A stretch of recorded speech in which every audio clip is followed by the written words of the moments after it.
ஓராண்டு முடிவு பெற்று ஒரு குழந்தைக்கு வந்து கவிதையா சொல்ல முடியாது, வாழ்த்தா சொல்லி மடல் எழுதலாம். அந்த வாழ்த்து மடல் அவங்க வாழ்க்கையவே மாத்தும். இது வந்து சங்க காலத்துல இலக்கிய புராணங்கள்ல இருந்தே இது இருந்திருக்கு.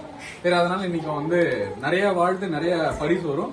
நம்ம ஒரு புராணங்கள்ல இருந்து எடுத்துட்டு வரலாம் அப்படின்னு சொல்லிட்டு உங்களுக்காக வந்து ஒரு வாழ்த்து மடல். நீ ஓராண்டு முற்று பெற்ற புதுமை பூத்த பூந்தோட்டம், உன் வாழ்வு தொடங்கட்டும் இனிதே இன்றே. அழகிய உலகம் உனக்காக விரியும், அன்பான தாய் அன்பான தந்தை நண்பர்கள் உன்னை வந்து சேர்வார்கள்.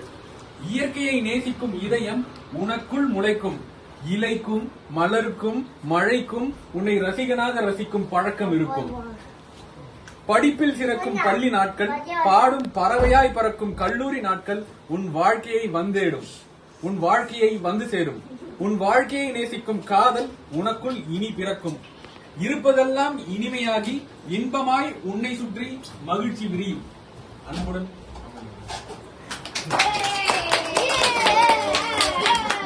அக்கா பசங்க அப்படின்னா கொஞ்சம் ஸ்பெஷல். அதனால இவங்க கூட பிறக்கலனாலே எனக்கு எப்பயுமே எப்ப கூப்பிட்டாலுமே பேசிக்கிற அது மட்டும் இல்ல, செஃப் ஸ்ரீ அப்படின்ற யூடியூப் சேனலுக்கு சப்ஸ்கிரைப் பண்ணிக்கோங்க. உங்களுக்கு வந்து புதுமையான உணவு பழக்கங்கள், அதுக்கப்புறம் வந்து என்ன சமைக்கலாம், அப்புறம் எங்க போய் சாப்பிடலாம் அப்படின்றத அக்கா உங்களுக்கு தொடர்ந்து சொல்லுவாங்க, சமைக்க சொல்லுவாங்க. நானும் வெயிட் பண்றேன். ஏதாவது ஒரு கிடா விருந்து போட்டாங்கன்னா சந்தோஷமா இருக்கும். நீங்களாம் தான் வாக்குமூலம். நன்றி.